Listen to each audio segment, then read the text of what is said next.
মা, মিষ্টি কোথায় গো?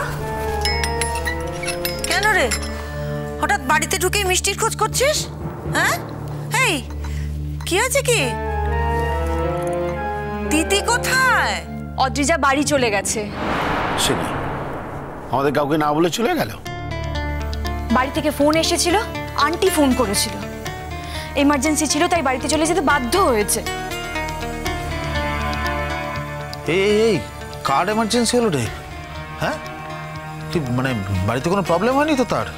দেখ দাদা ভাই, যাদের বাড়িতে মিষ্টির মতন একটা ইনহিউম্যান মেয়ে থাকে না, তাদের বাড়ির লোকেরা কোনোদিনও ভালো থাকতে পারে না। এই মিষ্টু, এসব কি হচ্ছে? হ্যাঁ, কি বলছিস তুই এসব?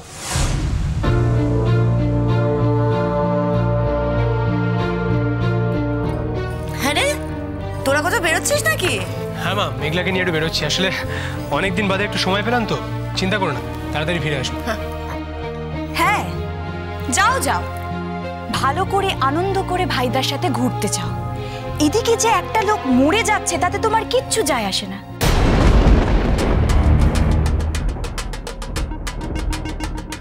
কি করে যায় আসবে বলো? তার কাছ থেকে তো তোমার সবকিছু পাওয়া হয়ে গেছে। এখন সেই মানুষটা মরুক কি বাঁচুক তাতে তোমার কিচ্ছু যায় আসে না। বাহ মিষ্টি, তোমাকে বাইরে থেকে দেখতে যেরকম না, তুমি ভেতরে ঠিক উল্টো।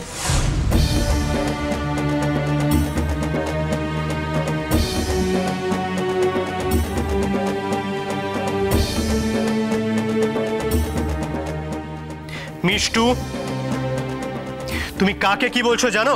হ্যাঁ জানি, তোর বউকে বলছি ভাইদা। সেদিন যখন আঙ্কেলকে এ বাড়ি থেকে অপমান করে তাড়িয়ে দিল, তারপরে একবারও আঙ্কেলের খবর নিয়েছে মানুষটা কেমন আছে?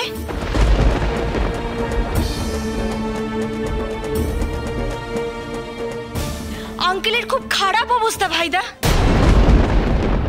আঙ্কেলকে হসপিটালে অ্যাডমিট করতে হয়েছে।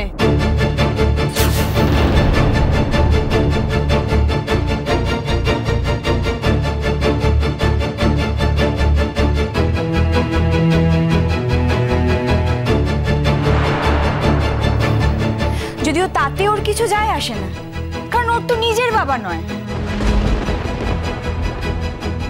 অদ্রিজার বাবা।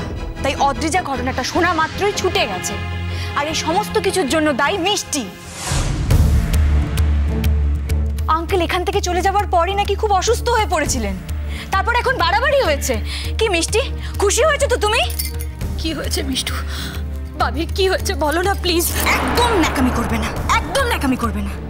তোমার ন্যাকামি ভাইদার ভালো লাগতে পারে, বাড়ির সকলের ভালো লাগতে পারে, আমার ভালো লাগছে না, ঠিক আছে? অদ্রিজা আমাকে বলেছিল তো তোমাকে এই সব কথাগুলো না জানাতে, কিন্তু আমি বললাম কারণ এই ঘটনাগুলো জানার পর আমার বিবেকে লাগছিল। তুমি কত লায়ক হয়েছো মিষ্টু? এত সাহস তোমাকে কে দিয়েছে? এত স্পর্ধা কে দিল তোমাকে? কার সঙ্গে বাড়িতে কিভাবে কথা বলতে হয় সেটা তুমি জানো না? বললাম তো, তোর হয়তো গায়ে লাগছে, আমারও গায়ে লাগছে যখন আমি জানতে পারলাম যে মিষ্টির দুর্ব্যবহারের জন্য আঙ্কেলের মতন একজন ভালো মানুষকে আজকে হসপিটালে মৃত্যুর সঙ্গে পাঞ্জা লড়তে হচ্ছে।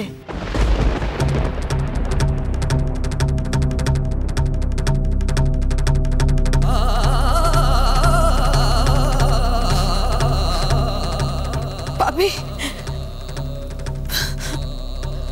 মেঘলা,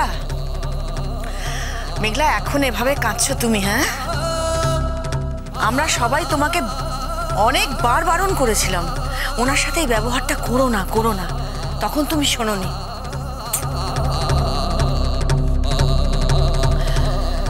শোনো মেঘলা, মিষ্টু তোমার সঙ্গে যে আচরণটা করছে সেটা ওর করা উচিত হয়নি,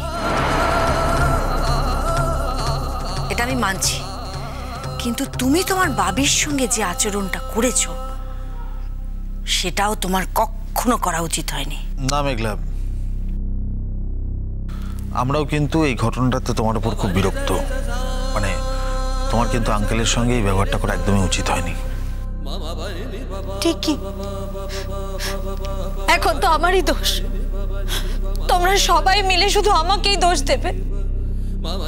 কিন্তু তোমরা তো জানো আমি শুধুমাত্র এই সংসারের ভালোর জন্য, শান্তির জন্য একটা ত্যাগ করতে চেয়েছিলাম।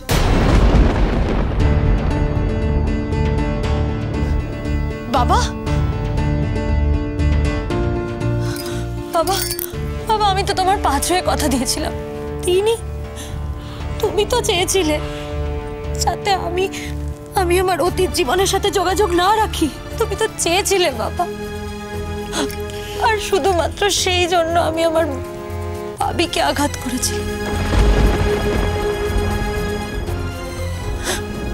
কারণ আমি তো মানুষটাকে চিনি, ওই মানুষটাকে আমি আঘাত না করলে ভাবি ঠিক ফিরে আসতো, বারবার ফিরে আসতো আমার কাছে, আর আমিও ভাবিকে ছেড়ে থাকতে পারতাম না।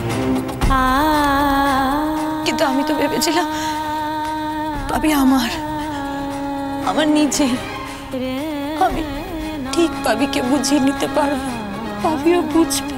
কিন্তু ভাবি এতটা অসুস্থ হয়ে যাবে আমি বুঝতে পারিনি বাবা, আমি সত্যি বুঝতে পারিনি। বাবা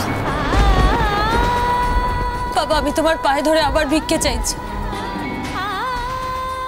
আমি আমার ভাবিকে ছেড়ে থাকতে পারবো না বাবা। ভাবির অসুখের কথা শোনার পর থেকে আমার গোটা দুনিয়াটা অন্ধকার হয়ে গেছে। প্লিজ বাবা, তুমি তোমার কথা ভিড়িয়ে নাও, প্লিজ আমাকে দয়া করো, আমাকে ভাবির কাছে যেতে দাও।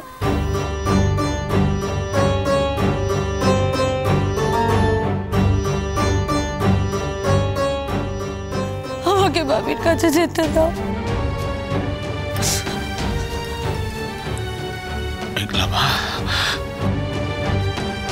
রাগের মাথায় আমি সেদিন কতগুলো কথা বলেছিলাম বটে, কিন্তু আমি কখনো চাইনি এমনটা হোক। বিশ্বাস কর মা, চন্দনবাবু অতি সজ্জন একজন ব্যক্তি, ওর কোনো ক্ষতি হোক আমি কোনোদিন চাইনি, আজও চাই না। আমি আমার কথা ফিরিয়ে নিচ্ছি মা। আমি তো ভাবতেই পারি না সেদিন ওই কথাগুলো বলেছিলাম বলে তুমি ওরকম একটা প্রতিজ্ঞা নিয়ে নিয়েছিলে, এবং আজও সেই প্রতিজ্ঞা ঠিক করে আছো। না, তুমি সেদিন চন্দনবাবুকে বড্ড আঘাত দিয়েছিলে, বড্ড কষ্ট দিয়েছিলে। আমি তার সাক্ষী ছিলাম, আমি মনে মনে সেটা মেনে নিতে পারিনি, কিন্তু আমার অহংকার আমাকে সে কথা বলতে দেয়নি মা। কিন্তু আজ যখন এমন একটা দিন দোরগোড়ায় এসে গেছে, আমি চাই তুমি যত তাড়াতাড়ি সম্ভব তোমার বাবার পাশে গিয়ে দাঁড়াও। যাও মা, যাও।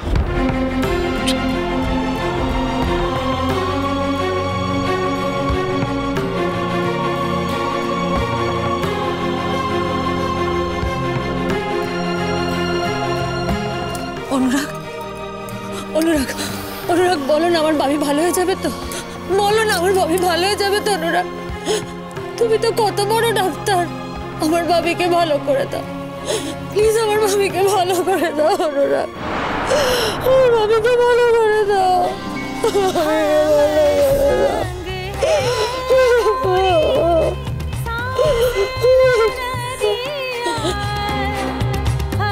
এই ভুলটা জীবনে আর কখনো করো না মেঘলা। আমি জানি মিষ্টু আজকে যেটা তোমার সঙ্গে করলো সেটা ঠিক করেনি, ওর এই ব্যবহারকে আমি সমর্থন জানাই না, কিন্তু তুমি যেটা করেছো সেটাও তো ভুল মেঘলা, সেটা অন্যায়। আমি সত্যি ভেবেছিলাম তুমি নিজের ভুলটা বুঝবে, আঙ্কেলের কাছে গিয়ে ক্ষমা চাইবে, কিন্তু না, তুমি আমাকেও ভুল প্রমাণ করলে মেঘলা। তুমি প্রতিজ্ঞা করেছিলে, তাই তো?